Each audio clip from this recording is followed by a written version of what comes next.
All right, let's go, everybody. It is Tuesday, March 12th. Got the guns going. Hey, listen, boxing is a great aggression reliever. Somebody really pissed me off today.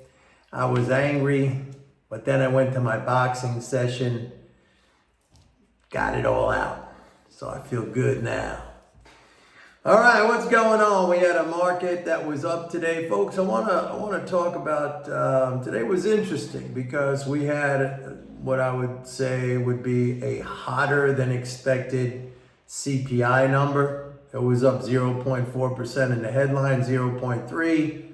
The year over year inflation is 3.2%. That's still above the Fed's target. They're trying to hit 2%, but they bid the market up, the monetarist zombies. Now, apparently, inflation is no big deal. I mean, we went through most of 2022, all of 2023, when the monetarist zombies were selling like crazy.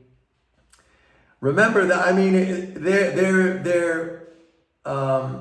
their forecast was so bad all during that period of rate hikes, where I was telling you that they're going to get this wrong because they don't understand monetary policy. They have a single variable view of the effect or the impact of interest rates. I said this all last year. I said this, as a matter of fact, October 2022, the exact bottom of the market. I said to the day, basically, I said that's the bottom because I said we had hit the inflection point where the initial negative impact to stocks from higher rates was starting to be offset by the interest income transfers into the economy, and that's been the case. But all along through 2023, I mean, every major Wall Street analyst was bearish. You still have a couple. This guy Kalanick or something. I forget his full name, but he's been bearish for 2 years. I think he's at Bank of America, and he's still holding his bearish view. And I was telling you all last year, I kept reiterating the fact that these interest income transfers, they're just going to continue to go up. And I kept saying that the overarching outlook condition is bullish. You're just having all this interest income pumped into the economy that it equates to rising incomes, and that flows to corporate profits. And what we've seen has been higher and higher or better than expected corporate profits. Anyway, today you had this worse than expected inflation report, but apparently it doesn't matter anymore, and they bid the market up. But I guess what they're looking at is what the bottom line, it's not about inflation, okay? It's not about inflation, it's not about deflation, it's not about any of those conditions. It's about what the Federal Reserve is going to do. At least in the minds of monetarists, it's all about the central bank and what the central bank will do. And we have not seen today, there was no change in the expectation about a rate cut in June. Okay, if you look at Fed Fund futures, if you go to that tool, the FedWatch tool, the CME FedWatch tool, if you just Google that, FedWatch, one word, tool, you will see that the probability is that there's going to be, the market expects a rate cut in June. And that's all that matters. It doesn't matter if there's inflation, at least not to the monetarist, at least not to the market as it pertains to the monetarist behavior and the impact on the market. It's all about what the Fed policy is going to be. So today create any change in that expectation. So they bid the market up. But we had a peak. Now, let me see if I got this right. We had a peak in the NASDAQ, I believe it was February 23rd. Very close, by the way, to the February 15th, when I talked about the February 15th peak in the leading flows. And again, I said that and I forgot about the IRS tax refunds that were still going to be going out in February. We actually peaked on March 1st, but it was close, okay? And March 8th, I believe we had the peaks in the S&P and the NASDAQ. Now, we might exceed that in the near term, marginally, I believe. There's still a lot of momentum in the market. However, it looks speculative to me. And as I've been telling you, we're running into this period where we're going to see tax drain March 15th. And then, of course, the big one on April 15th. We actually had yesterday was a 21 billion net drain. Okay. And the market was down, or it was mixed yesterday. I think that the Dow was up, if I'm not mistaken, and the NASDAQ and the S&P was down. Today, we'll see the data tomorrow in the daily treasury statement. And tomorrow is a Social Security payment. So it should be a positive net flow tomorrow.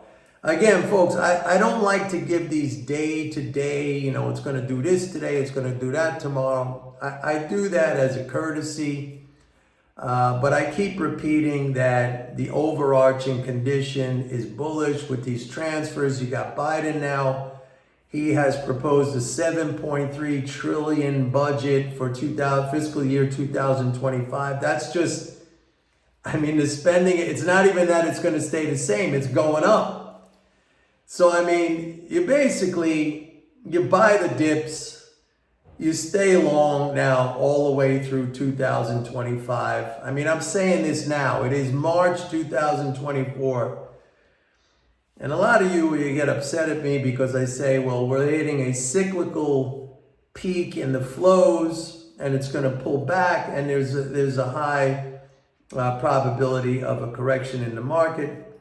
It didn't happen in December. We didn't have that much of a drain. I still expect it to happen in this March-April period. But the leading flows are very strong. So whatever pullback we get, it might be pretty shallow. Although April, May, that April drain is a big drain. The big problem I see with people in general, the ones I come across, is that it's this gambling mentality.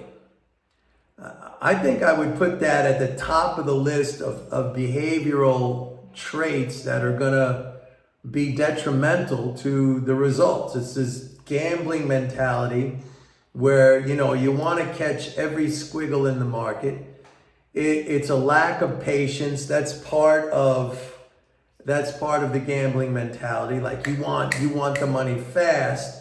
And it also encompasses over trading. What I mean by that is maybe taking too large a position, piling on the risk to an extent where you get maybe a move that goes beyond, like now I'm saying the market is speculative, or we could go back. We could even go back to where I said Feb 15th was the peak in the flows, which, that was kind of a little bit of an erroneous call because I said I forgot about the IRS tax refunds, but still the S&P now is it's 2% higher than on February 15th.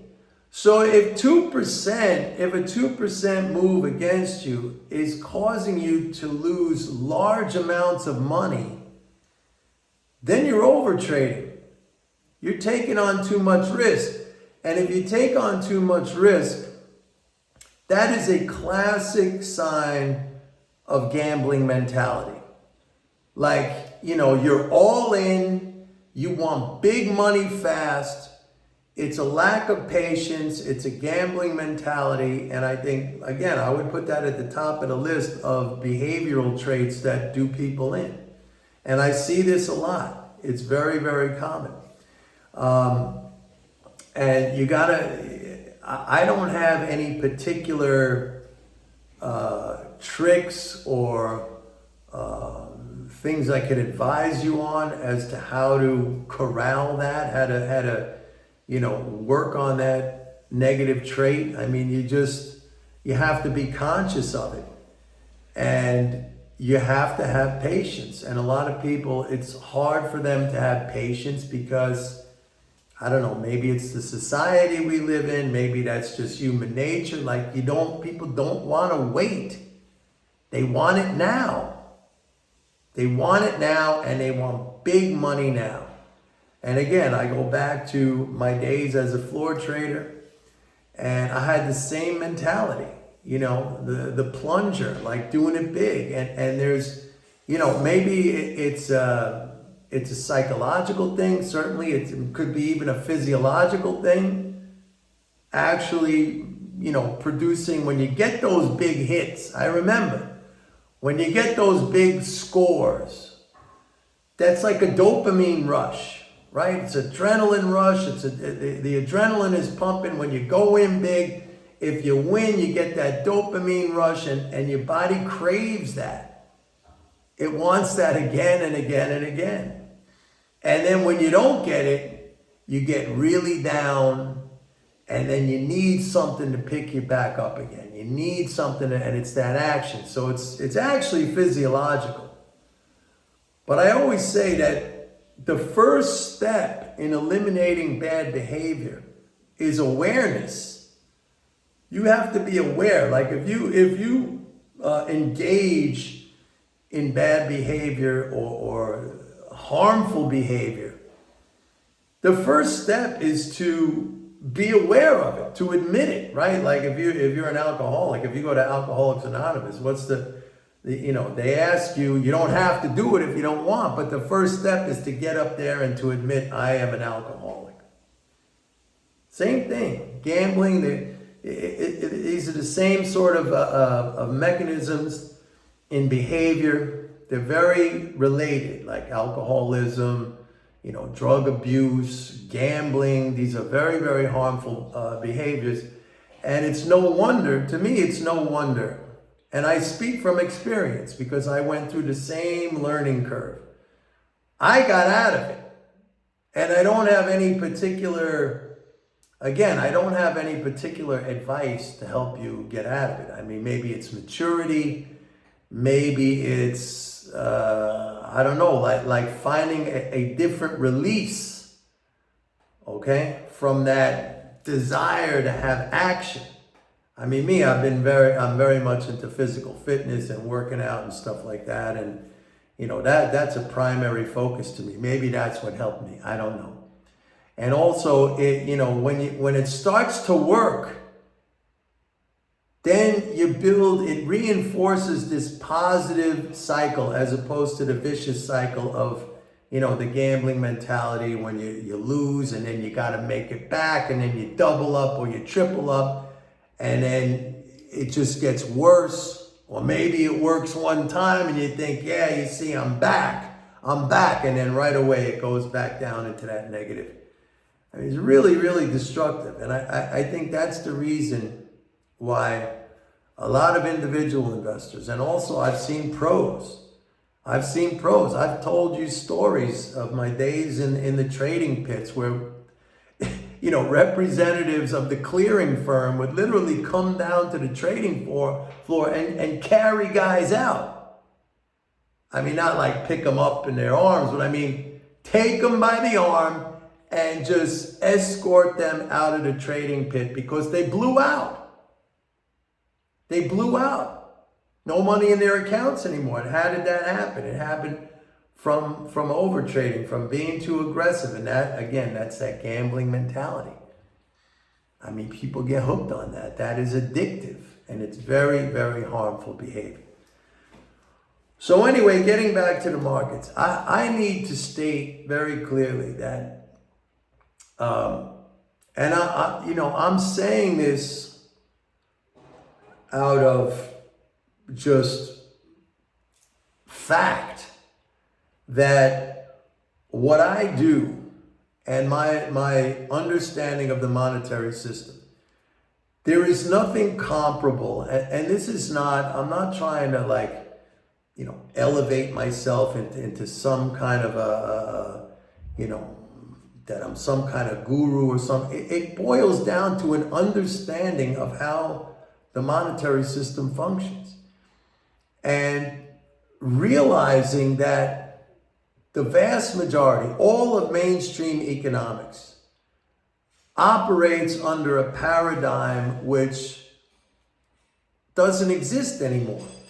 All of mainstream economics is basically tied to some either like a gold standard or a fixed exchange rate regime understanding of the monetary system, which is not what we have anymore. And it hasn't been the case for 50 years. Okay, really longer than that. I mean, you could go back to, 1933 when FDR took us off the gold standard domestically, but the United States stayed on, and most countries did at the time. As a matter of fact, that was during the Great Depression. The United States was one of the last countries to go off the gold standard. And it took us a little bit longer to recover than other countries that did that before us. And then Nixon took us off the international gold standard in 1971. But mainstream economics, the so-called neoclassical economics, still runs kind of like with the assumption of that paradigm.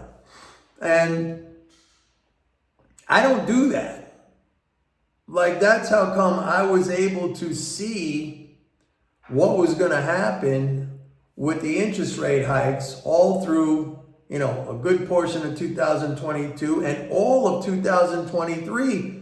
When I said it's going higher, I even said, I think as recently as last September or October, I said we're going to have a correction in mid-December. Okay, that didn't pan out. But then I said it's going to go to all-time new highs into February 15th. I'm giving exact dates. So, yeah, sometimes it doesn't hit on the exact date.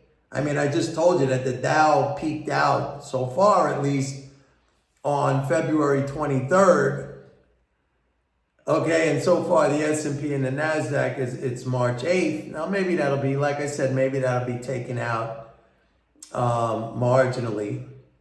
And we get into this tax drain period. But I'm also telling you that now, spending is going to it's going up with the Biden budget of $7.3 trillion.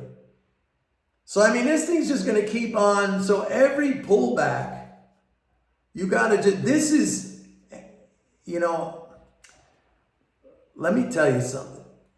We're in a moment now, which we may never see again. And here's the reason. I think I spoke about this in a prior video. I'm a baby boomer, okay? I'm going to be 67 next month. I get my Social Security checks. 1957, the year that I was born, according to the data, was the year of the most live births in the history of the United States. 4-point-something million live births in 1957. All of us now are getting Social Security. And Social Security is the largest single item on the government's, outlays. The largest single transfer. I mean, you have the 5, which I mentioned. You have Social Security, Medicare, Medicaid, Defense, which is discretionary, but it's treated like a non-discretionary item. And now, interest payments, which that's non-discretionary. But we may be approaching, this is interesting because, all we hear about is that Social Security is broke and it's going to go broke and insolvent and blah, blah, blah, and all this stuff. Social Security is probably peaking right now. Because you look at me, and my birth year was the year of the peak of live births. So the irony in all of this is that the largest single transfer, which year after year after year has been a massive support to the economy, is peaking right about now, or maybe next year, okay? So first of all, where there's all this angst about how we're going to pay for Social Security, it might actually start to drop. And second of all, if it does drop, and eventually it will, because the baby boomers, we're all going to die off eventually. Okay, so those outlays are going to shrink.